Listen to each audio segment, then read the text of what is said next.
ஆண்டவராய் இயேசு கிறிஸ்து நாமத்தில் உங்களை யாவரையும் அன்போடு வாழ்த்தி வரவேற்கிறோம்.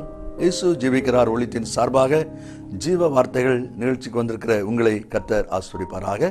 ஒவ்வொரு வாரமும் இதே நாளிலே இதே நேரத்திலே இந்த செய்தி கேட்க மறவாதிருங்கள். மற்றவர்களும் கேட்க உதவி செய்யுங்கள். எங்களுடைய பத்திரிகை புத்தகங்கள் தேவையானாலும் எங்களோடு தொடர்பு கொள்ளுங்கள். ஊழியத்தின் பகுதியிலே உங்களுடைய சபைகளில் பயன்படுத்த விரும்பினாலும் எங்களோடு தொடர்பு கொள்ளுங்கள். கர்த்தர் நம்மை ஆசீர்வதிப்பாராக. இந்த நாளிலும் உங்களுக்காக வேதாகமத்திலிருந்து ஒரு பகுதியை வாசிக்கிறேன். ஜெபத்துடன் கேளுங்கள். உபாகமம் 24 அதிகாரம் 9 வசனத்தை உங்களுக்காக நான் வாசிக்கிறேன். நீங்கள் எகிப்திலிருந்து புறப்பட்டு வருகிற வழியிலே உங்கள் தேவனாகிய கர்த்தர் மீரியாமுக்கு செய்ததை நினைத்துக் கொள்ளுங்கள். கிறிஸ்துவில் அன்பானவர்களே, கர்த்தர் இந்த நாளில் நமக்கு கொடுக்கிற ஆலோசனை என்ன? மீரியாம் மோசே ஆரோனுடைய சகோதரி, அவளுடைய வாழ்க்கையிலிருந்து சில காரியங்களை ஆண்டவர் இன்றைக்கு நமக்கு கற்றுக் கொடுக்க விரும்புகிறார். என்னாகமம் 12 அதிகாரத்தை நீங்கள் எடுத்து வைத்துக் கொள்வீர்களானால் அதிலிருந்து சில காரியங்களை நாம் வாசித்து ஜெபிக்க போகிறோம். கர்த்தர் மீரியாமுக்கு செய்ததை நினைத்துக் கொள்ளுங்கள் என்று சொல்கிறார். மீரியாமுக்கு செய்யப்பட்ட காரியம் என்ன? எகிப்திலிருந்து வருகிற வழியிலே என்று நாம் வாசிக்கும் போது என்னாகமம் 12 அதிகாரத்தின் 15வது வசனத்தை நாம் வாசிக்கும் போது, மீரியாம் 7 நாள் பாளையத்துக்கு புறம்பே விலக்கப்பட்டிருந்தாள் என்று வாசிக்கிறோம். பாளையத்துக்கு புறம்பே 7 நாட்கள் அவள் விலக்கப்பட்டிருந்தாள் என்று வாசிக்கிறோம். அதுக்கு காரணம், அவருடைய சரீரத்திலே குஷ்ட வியாதி வந்துவிட்டது. அப்படிப்பட்ட நபர்கள் பாளையத்துக்கு புறம்பே தள்ளப்படுவார்கள். இங்கே மோசே அவளுக்காக ஆண்டவரிடத்திலே கெஞ்சுகிறான். என்றாலும் கர்த்தர் அவள் 7 நாள் விலக்கப்பட்டிருக்க வேண்டும் என்று சொல்கிறதை நாம் அங்கே பார்க்கிறோம். வேத புத்தகத்திலே இந்த மீரியாமை குறித்து என்ன சொல்லப்பட்டிருக்கிறது? மீரியாம் யார்? மீரியாமுடைய காரியங்கள் என்ன என்பதை நாம் பார்க்கும்போது யாத்திராகமம் 15 அதிகாரம் 20வது வசனத்திலே நாம் வாசிப்போமானால், மீரியாம் என்னும் தீர்க்கதரிசியானவள் என்று சொல்லப்பட்டிருக்கிறது. தம்புரு எடுத்து நடனம் பண்ணுகிறாள். அவளோடு கூட சேர்ந்து அவளுடைய தோழிமார் அவர்களும் அவளோடு சேர்ந்து தம்புரு எடுத்து பாடல் பாடி கர்த்தரை மகிமைப்படுத்துகிற ஒரு கூட்டமாய் இந்த ஜனங்கள் இருக்கிறதை பார்க்கிறோம். 21 வசனத்திலே கர்த்தரை பாடுங்கள், அவர் மகிமையாய் வெற்றி சிறந்தார் என்று சொல்லுகிறார். அதாவது மீரியாம் ஒரு தீர்க்கதரிசி மட்டுமல்ல, ஒரு வொர்ஷிப் லீடர், ஆராதனை நடத்துபவள்.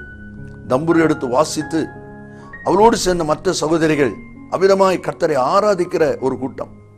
அப்போ கர்த்தருடைய தீர்க்கதரிசியான ஒருத்தி, ஒரு ஆராதனை நடத்தக்கூடிய ஒரு லீடர், ஒரு தலைவி, இப்பொழுது பாளையத்துக்கு புறமே நின்று கொண்டிருக்கிறாள்.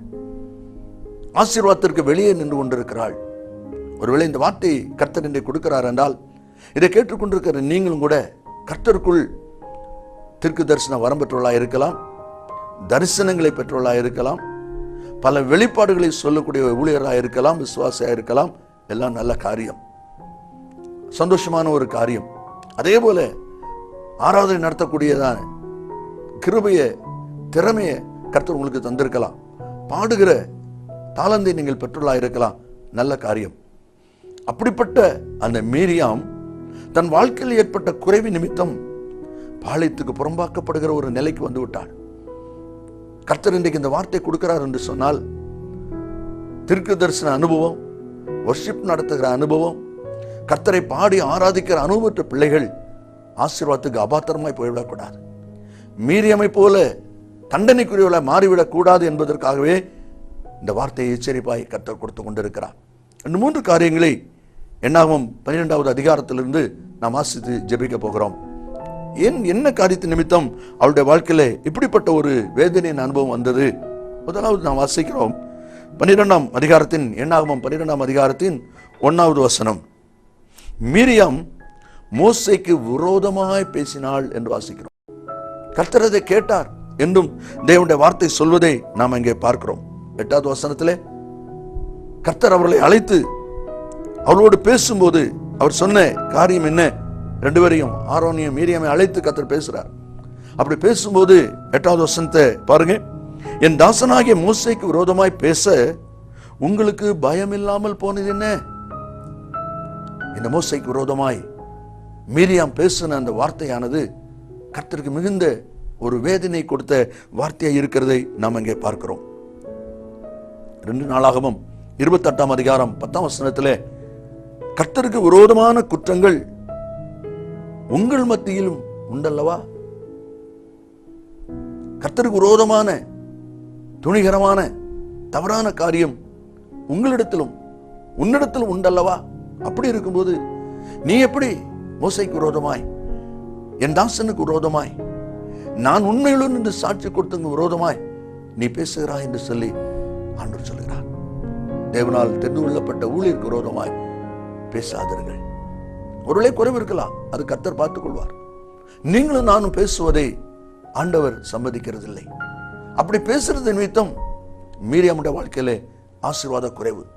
ஒருவேளை இந்த வார்த்தையில கேட்டுக்கொண்டிருக்கிறாருமே என கர்த்தருடைய பிள்ளைகளே, நான் ஆண்டவருக்காக இவ்வளவு காரியங்களை செய்தும், ஆண்டவருடைய காரியமாக இவ்வளவு பிரயாசப்பட்டும், எத்தனையோ விதமான நல்ல திட்டங்களை எல்லாம் செய்தும் ஏன் வாழ்க்கையில் இப்படி, ஏன் பிள்ளை வாழ்க்கையில் இப்படி, என் குடும்பத்தில் இப்படி, அப்படி ஒரு கேள்வியோடு நீங்கள் இருக்கிறீர்கள் சொன்னால் கொஞ்சம் யோசித்து பாருங்க, கொஞ்சம் யோசித்து பாருங்க. அதைதான் தேவனுடைய வார்த்தை சொல்வதை நாம் அங்கே பார்க்கிறோம்.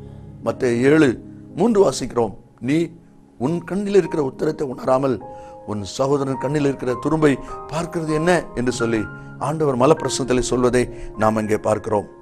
மார்க் 6ஆம் அதிகாரம் 1ஆம் வசனத்திலே இவன் தச்சன் அல்லவா, மரியாளுடைய குமாரன் அல்லவா, இவனோடு கூட சேர்ந்த சகோதரனோடு இருக்கிறார்களே என்று சொல்லி இயேசுவை அற்பமாய் பேசுகிற கூட்டம் அங்கே இருக்கிறதை நாம் அங்கே பார்க்கிறோம். அப்படிப்பட்ட ஜனங்கள் இன்றைக்கும் இருக்கிறதை நாம் பார்க்கிறோம். ரோமர் 13ஆம் அதிகாரம் 2ஆம் வசனத்திலே அதிகாரத்துக்கு எதிர்த்து நிற்கிறவன் தேவனுடைய நியமத்துக்கு எதிர்த்து நிற்கிறான். அதிகாரம் தேவனால் கொடுக்கப்பட்டிருக்கிறபடியினால் அதிகாரி ஒருவன், அதிகாரத்தில் இருக்கிற ஒருத்தி தவறு செய்கிறான்னு சொன்னா அது தேவன் பார்த்துக் கொள்வார். நீங்களும் நானும் நியாயம் தீர்க்கும்படி அழைக்கப்படவில்லை. அப்படிப்பட்ட காரியம் வரும்போது அது தேவனுக்கு விரோதமான ஒரு செயலாக இருக்கிறது தான் தேவனுடைய வார்த்தை சொல்வதை பார்க்கிறோம். இரண்டாவதாக 12ஆம் அதிகாரத்தின் 2வது வசனத்திலே நான் வாசிக்கும் போது கர்த்தர் மோசை கொண்டு மாத்திரம்தான் பேசினாரோ, எங்களை கொண்டு அவர் பேசவில்லையோ என்று சொல்கிறார்கள். இதையும் கர்த்தர் கேட்கிறார், இதையும் கர்த்தர் கேட்கிறார். இது என்ன வார்த்தை? வீராப்பாக பேசுகிற வார்த்தை. அவங்களால தான் முடியுமா? நாங்கள் செய்ய மாட்டோமா? ஏன் நாங்கள் சொன்ன அவங்க கேட்க மாட்டாங்களா? ஏன் அவங்க எங்களை தேடி வர மாட்டாங்களா? இப்படி பல வீராப்பான வார்த்தைகள் பேசுகிற ஜனங்கள் பெருகி கொண்டிருக்கிற காலத்தில் இருக்கிறோம். கர்த்தர் எல்லாவற்றையும் பார்த்து கொண்டிருக்கிறார். கர்த்தர் எல்லாவற்றையும் பார்த்து கொண்டிருக்கிறார். உங்களுடைய பொறுமை, உங்களுடைய அன்பின் கிரியை, உங்கள் அன்பின் பிரயாசத்தை இதை பார்க்கிற ஆண்டவர் மற்றவருடைய பெருமையான, மேட்டிமையான, ஆங்காரமான காரியங்களையும் அவர் பார்த்து கொண்டிருக்கிறார் என்பதை நீங்கள் மறந்து போக வேண்டாம். ஆனால் அவர் உங்களிடத்தில் இப்படிப்பட்ட வீரப்பான, ஆங்காரமான காரியத்தை பார்க்கக்கூடாது. அதை மட்டும் நீங்கள் ஜாக்கிரதையாயிருங்கள், ஜாக்கிரதையாயிருங்கள். அதைதான் தேவனுடைய வார்த்தை சொல்வதை நாம் அங்கே பார்க்கிறோம். ஏசாயா 2வது அதிகாரம் 11வது வசனத்திலே நான் வாசிப்போமானால், நரரின் மேட்டிமையான கண்கள் தாழ்த்தப்படும், மனுஷரின் வீராப்பு தனியும், கர்த்தர் ஒருவரே அந்நாளில் உயர்ந்திருப்பார். கர்த்தர் உங்களுடைய வாழ்க்கையில் உயர்ந்திருக்க வேண்டுமானால் உங்களுக்குள் இருக்கிற வீராப்பு தனிய வேண்டும். அதைதான் தேவனுடைய வார்த்தை சொல்வதை நாம் அங்கே பார்க்கிறோம்.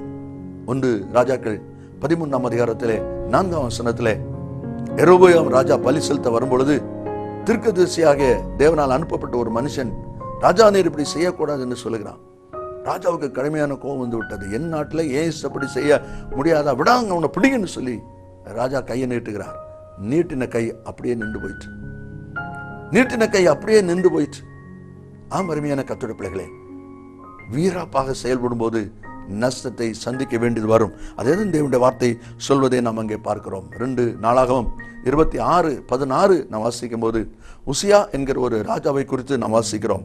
உசியா பலப்பட்ட போது தனக்கு கேடு உண்டாகும் மட்டும் கர்த்தருக்கு விரோதம் பண்ணானா, தனக்கு கேடு உண்டாகும் மட்டும் என்று சொல்லி அந்த வார்த்தை சொல்வதை நாம் அங்கே பார்க்கிறோம். அதேதான் தேவனுடைய வார்த்தையில் வாசிக்கிறோம். மோசே கொண்டு தான் பேசினாரா, எங்களுக்கு கொண்டு பேசலையா? இந்த வீராப்பான வார்த்தைகள் வேண்டாம். ஆண்டவர் அதைத்தான் சொல்லுகிறார். இனி 3வது நாம் வாசிப்போமானால் 12ஆம் அதிகாரத்தின் 8வது வசனத்திலே விதமாய் வாசிக்கிறோம். ஆண்டவர் அவங்களை பார்த்து கேட்கும்போது, என் தாசனாகிய மோசேக்கு விரோதமாய் பேசுவதற்கு உங்களுக்கு பயம் இல்லாமல் போனது என்ன என்று சொல்லி கர்த்தர் அங்கே சொல்வதை நாம் அங்கே பார்க்கிறோம். இந்த வார்த்தையில் கேட்டுக்கொண்டிருக்கிற அருமையான கர்த்தருடைய பிள்ளைகளே, நாம் பேசுகிற எல்லாவற்றையும் கர்த்தர் கவனித்துக் கொண்டிருக்கிறார். எவ்விதமாய் பேசுகிறோம், என்ன நினைவோடு பேசுகிறோம், என்ன எதிர்பார்த்தோடு பேசுகிறோம், உள்ளத்திலிருந்து பேசுகிறோமா, உதட்டிலிருந்து பேசுகிறோமா, உள்ளத்தின் நிறைவு விதமாக இருக்கிறது, எல்லாவற்றையும் கர்த்தர் கவனித்துக் கொண்டே இருக்கிறார். காரணம், கர்த்தர் நம்முடைய உள்ளத்தையும் உள்ளந்திரியங்களையும் அவர் ஆராய்ந்து அறிந்திருக்கிற தேவன் என்பதை மறந்து போக வேண்டாம். அதனால தான் மீரியாமுடைய வாழ்க்கையில் இப்படிப்பட்ட பல குழப்பங்கள், பல தேவனுக்கு பிரியமில்லாத காரியங்கள் அவளத்தில் இருந்தபடினால் பாளையத்துக்கு புறம்பாக்கப்படக்கூடிய ஒரு வேதனையின் அனுபவத்துக்கு அவள் கொண்டு போகப்படுகிறாள். அதனால தான் மீரியாமை குறித்து கர்த்தர் சொன்னதை நினைத்துக் கொள்ளுங்கள், கர்த்தர் மீரியாமுக்கு செய்ததை நினைத்துக் கொள்ளுங்கள் என்று சொல்லி அந்த வார்த்தை சொல்வதை நாம் அங்கே பார்க்கிறோம். இந்த வார்த்தையில் கேட்கிறாருமே என கர்த்தருடைய பிள்ளைகளே, கடைசியாக 12ஆம் அதிகாரத்தின் 9வது வசனத்திலே நாம் வாசிக்கிறோம், கர்த்தருடைய கோபம் அவர்கள் மேல் மூண்டது. கர்த்தருடைய கோபம் அவர்கள் மேல் மூண்டது. அவர் போய்விட்டார். அவர் போன உடனே மீரியாம் குஷ்டரோகியா மாறி போனாள். காரணம், அவர் போயிட்டார். மேகமும் அவரோடு போயிற்று என்று வாசிக்கிறோம். மேகம் போகிறது என்றால் கிருபை போகிறது, பாதுகாப்பு போகிறது, பராமரிப்பு போகிறது. இந்த வார்த்தையில் கேட்கிற அருமையான கர்த்தருடைய பிள்ளைகளே, கர்த்தர் மீரியாமுக்கு செய்ததை நினைத்துக் கொள்ளுங்கள். காரணம், முன்னணியில் நிற்கிற ஒரு தீர்க்கதரிசி, ஒரு வர்ஷிப் லீடர், ஆராதனை நடத்துபவள், ஆனால் கர்த்தருக்கும் மோசேக்கும் விரோதமான சில காரியங்களை செய்த போது அவள் குஷ்டரோகியாகி பாளையத்துக்கு புறம்பாக்கப்பட்டதை கர்த்தர் இன்றைக்கு நினைவு கூறுகிறார். காரணம் என்ன? இந்த வார்த்தையில் கேட்கிற நீங்களும் கூட தீர்க்கதரிசியா இருக்கலாம், கர்த்தருக்காக பல காரியங்களை செய்யறவளா இருக்கலாம், சிறுவர் ஊழியம், வாலிபர் ஊழியம், இப்படி வர்ஷிப் நடத்துகிற லீடர்ஸா இருக்கலாம். வாழ்க்கையில தவறு வந்தால் நஷ்டமடைய வேண்டியது வரும் என்பதை தான் கர்த்தர் எச்சரிக்கிறார். இந்த வார்த்தையை கேட்கிற ஒவ்வொரு பிள்ளைகளும் யார் யார் குறைவு இருக்கிறது, தவறு இருக்கிற உணர்கிறீர்களோ அவர்கள் திருந்தி தண்டனைக்கு போகும் முன்பாக உங்கள் வழிகளை மாற்றிக் கொள்ளுங்கள். இஸ்ரவேலே, நீ உனக்கு கேடு உண்டாக்கி கொண்டாய், ஆனால் என்னிடத்தில் உனக்கு சகாயம் உண்டு சொன்ன கர்த்தர் சகாயம் செய்ய அவர் ஆயத்தமாயிருக்கிறார். அதை பெற்றுக்கொள்வதற்கு நீங்கள் ஆயத்தம்தானா? இயேசு சீக்கிரம் வரப்போகிறார். நான் ஜெபிப்போம். நல்ல பிதாவே, என்றோடு சுதைக்கிறோம். உங்களுடைய வார்த்தை ஆமென்றும் ஆமேன் என்றும் இருப்பதற்காய் ஸ்தோத்திரம். கர்த்தருக்காய் பயங்கரமான பல காரியங்களை செய்கிற மக்கள் தன்னுடைய தனிப்பட்ட வாழ்க்கையிலே தேவனுக்குள்ள எப்படி இருக்கிறார்கள் என்பதை ஒரு விசை ஆராய்ந்து மீரியாமுக்கு கிடைத்த அந்த தண்டனை அனுபவம் வந்துவிடாதபடி தங்களை பாதுகாத்துக் கொள்ள கர்த்தர் உதவி செய்வீராக. நம்முடைய கரத்தின் ஆசீர்வாதம் உண்டாகட்டும், கிருபைகளை பாதுகாக்கட்டும். இயேசுவின் நாமத்தில் பிதாவே, ஆமேன், ஆமேன், ஆமேன். கர்த்தர் உங்களை